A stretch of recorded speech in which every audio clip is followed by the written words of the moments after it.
Hello दोस्तों, हमारी आज की कहानी है लालची सास को बहू ने कैसे सिखाया सबक। बहू मान जाओ, हमारी इज्जत का सवाल है। दरवाजे पर आई बारात वापस लौट जाएगी। अपने गहने दे दो, मैं कसम खाती हूँ शादी हो जाए फिर तुम्हारे सारे गहने मैं बनवा दूंगी। जितने वजन के हैं उससे डबल वजन के बनवा दूंगी, लेकिन अभी हमारी इज्जत बचा लो। कहते हुए निर्मला जी अपनी बहू नेहा के आगे हाथ जोड़ देती हैं। नेहा बेचारी बुरी फंसी थी।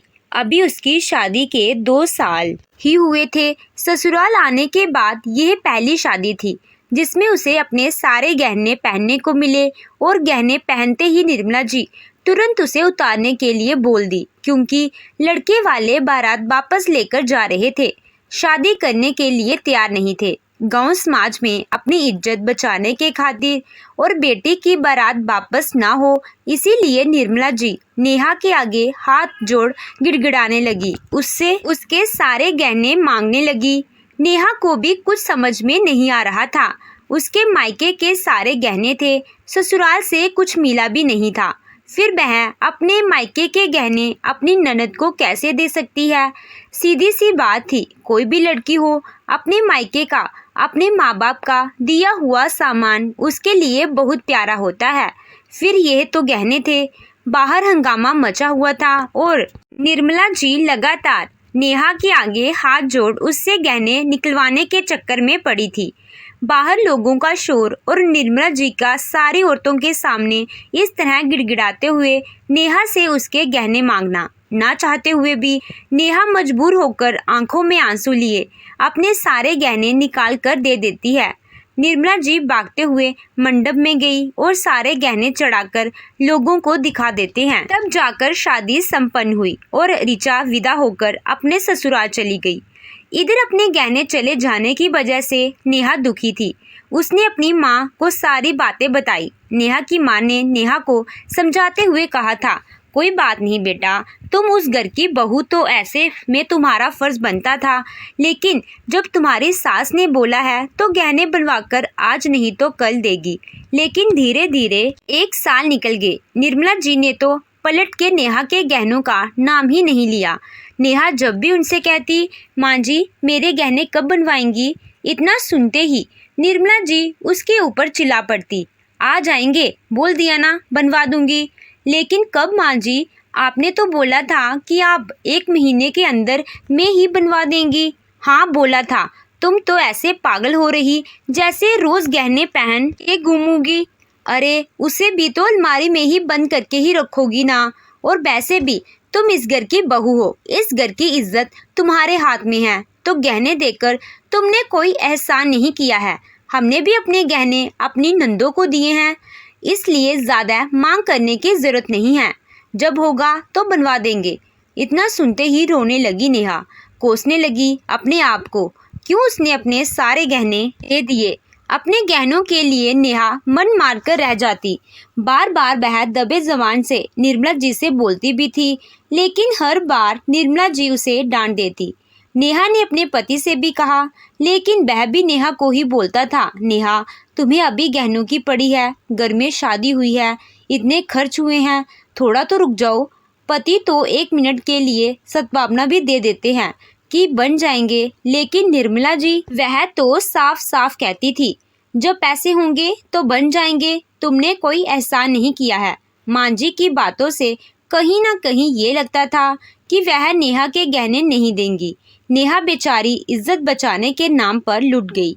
आखिरकार एक दिन उसने रोते हुए अपनी माँ से कहा, माँ मुझे नहीं लगता कि अब मेरे गहने कभी मुझे मिलेंगे भी।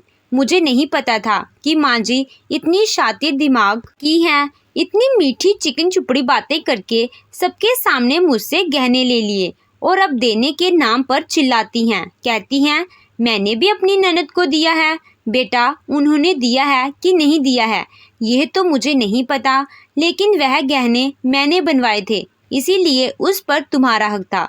अगर उन्होंने दिया होता तो बेशक ले लेती, लेकिन हमारे दिए गहनों पर उनका कोई हक नहीं है। या तो तुम गहने मांगो या मैं उनसे बात करती हूँ। नहीं माँ, मैं थक गई मांगते मांगते, अब तो दोबारा हिम्मत भी नहीं होती है। इतनी बुरी तरह से बोलती हैं कि दोबारा पूछने का मन ही नहीं करता है। बेटी के ससुराल में नेहा की मां दखलंदाजी नहीं करना चाहती थी, इसीलिए बेटी को ही समझा बुझाकर शांत कर देती। 1 साल बाद ऋचा जब पहली बार घर आई और सारे गहनों से लदी हुई जब वह गाड़ी से निकली तो नेहा की नज़र ऋचा पर ना जाकर उसके गहनों पर ही पड़ी। अपने गहने देखकर एक बार फिर से नेहा के मन में हुक उठी। मन किया जाकर अपने सारे गहने ले ले, लेकिन ऐसा मुश्किल था। निर्मला जी लगातार नेहा को ही देख रही थी कि वह कैसे ऋचा के गहनों को निहार रही है। टोकते हुए उन्होंने कहा, बहू अब कहाँ खो गई? जाओ चाय पानी लाओ। नेहा किचन में जाकर चाय बना लाई। माँ बेटी दोनों ही बात करने में बिजी थी। ऋचा ने कहा, माँ ससुराल में मेरी खूब तारीफ होती है, आपकी भी तारीफ होती है। सब लोग कहते हैं कि इसकी माँ इसे कितना प्यार करती है, भर भर के इतने भारी भारी गहने दिए हैं। मेरे ससुराल में कोई भी बहू मेरे जितने गहने लेकर नहीं आई है।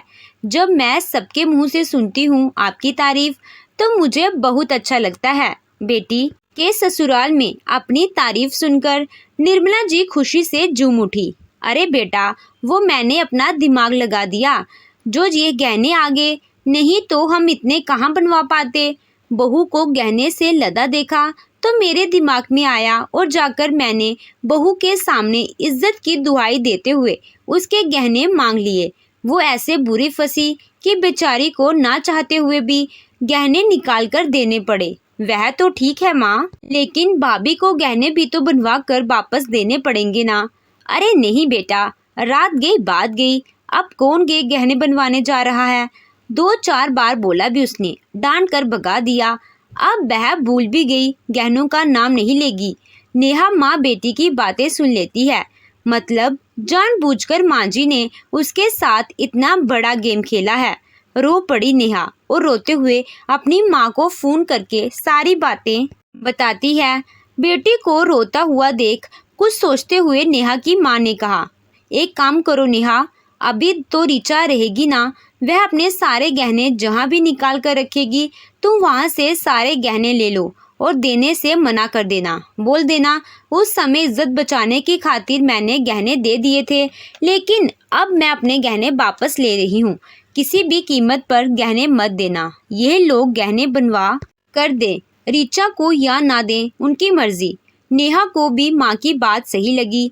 फ़ोन रखने के बाद वह भी जाकर माँ बेटी के पास बैठ जाती है। करीब 1 घंटे बाद जब ऋचा कपड़े बदलने गई, सारे गहने निकालकर निर्मला जी की अलमारी में रख देती है। नेहा ने सब कुछ देखा, क्योंकि निर्मला जी जानबूझकर नेहा को दिखाकर चिढ़ाते हुए गहने अपनी अलमारी में रख रही थी। खाना पीना हुआ।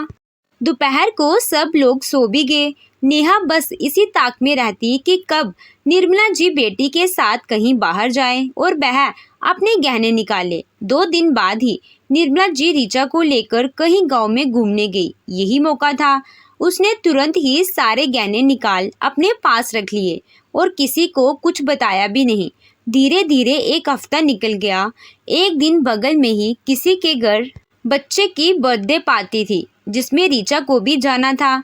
निर्मला जी ने ऋचा को बड़ी बढ़िया से तैयार किया। शादी के बाद पहली बार बेटी मायके में किसी पार्टी में जा रही है। अगल बगल के गांव के लोग भी आएंगे, बेटी को देखेंगे। इसीलिए निर्मला जी ने ऋचा से कहा, बेटा एक एक सोने के कंगन डाल लो, बड़ा वाला मंगलसूत्र और थोड़े बहुत ऐसे हल्के गहने पहन लो, देखने में अच्छा लगेगा, लोगों को पता भी तो चलेगा। माँ के कहने पर ऋचा गहने निकालने गई, लेकिन उसे वहाँ पर गहने मिले ही नहीं। घबराकर उसने तुरंत ही माँ से कहा, माँ गहने नहीं मिल रहे हैं। ऋचा ऊपर नीचे सारे कपड़े निकालकर सारी अलमारी अच्छे से देख ली, कहीं भी गहनों का नामो निशान नहीं था। ऋचा रोने लगी। निर्मला जी डर गई, ऊपर नीचे पूरा देख डाली, लॉकर के अंदर देखा, कपड़ों में देखा, गहने जब रहेंगे तब तो मिलेंगे। कुछ सोचते हुए निर्मला जी भाग कर नेहा के पास आती हैं। बहू गहने कहाँ हैं? कैसे गहने माँ जी? मुझे पता है बहू, गहने तुमने ही रखे हैं। ज़्यादा चालाक बनने की कोशिश मत करो। चुपचाप से गहने वापस कर दो। नहीं माँ जी, बिल्कुल भी नहीं। वह गहने मेरे थे, मैंने ले लिए। आपने उस समय अपनी इज्जत बचाने के लिए मुझसे लिए थे ना, इसीलिए मैंने अपने गहने देकर आपकी इज्जत बचा ली, क्योंकि आपके पास गहने बनवाने के लिए टाइम नहीं था। लेकिन अब आपके पास टाइम है। जो गहने आप मेरे लिए बनवाने वाली थी, वह गहने आप अपनी बेटी के लिए ही बनवा दीजिए। बहू, तुम्हारा दिमाग तो सही है। इसके ससुराल वाले पूछेंगे गहनों की डिजाइन कैसे बदल गई, क्या कहेगी? माँ जी, इसमें कौन सी बड़ी बात है, उसी डिजाइन के गहने बनवा लो। लेकिन मैं अपने गहने नहीं देने वाली। मैंने देख लिया आपका असली चेहरा। इतना सुनते ही ऋचा रोने लगी। माँ, अगर मेरे ससुराल वालों को पता चलेगा तो मैं क्या करूँगी? वह लोग तो मुझे घर से निकाल देंगे। दीदी, अब यह तो आपकी माँ के ऊपर है ना कि वो लोग आपको घर से निकाल पाएंगे या घर के अंदर रखेंगे। देख बहू, ज्यादा जुबान ना लड़ा, चुपचाप से गहने वापस कर दे। बिल्कुल नहीं माँ जी, बिल्कुल भी नहीं। अगर वह गहने आपने दिए होते तो बेशक आप ले लेती, लेकिन वह गहने मेरी माँ ने दिए थे, मैं नहीं देने वाली। रात को नेहा का पति भी आया। उसने भी नेहा को समझाने की कोशिश की। बेटे के आगे निर्मला जी ने रोते हुए कहा, देख ले बेटा, ऐसे घर चलता है। मैं भी अपने गहने अपने ननद को दिए थे, कभी मैंने पलट के मांगे नहीं। और इसे देखो, इसने तो चोरी से सारे गहने ही निकाल लिए। माँ जी, कोई एहसान नहीं किया आपने अपनी ननद को गहने देकर, क्योंकि वह गहने आपके सास ससुर ने चढ़ाए थे। लेकिन मुझे तो आपने कुछ भी नहीं दिया ना। वह सब मेरे माँ बाप का दिया हुआ है, इसीलिए मैं नहीं दे सकती। और वैसे भी मैंने अपनी माँ को भी सारी बातें बता दी। मेरा भाई आया था ना 2 दिन पहले, मैंने उसके हाथ से भिजवा दिए, क्योंकि यहाँ मुझे किसी पर भरोसा नहीं है। इतना सुनते ही निर्मला जी हैरान हो गई। अभी तक उन्हें लगा था कि बहू के पास गहने हैं, थोड़ा डराएंगी, धमकाएंगी, लड़ेंगी तो मजबूर होकर वह दे देगी। लेकिन जब उन्हें पता चला कि बहू ने गहने मायके भेज दिए, तो उसके मायके से मंगवाना आसान नहीं है। क्या बोलकर गहने मंगाएंगे? वहाँ भी इज्जत का कचरा ही होगा।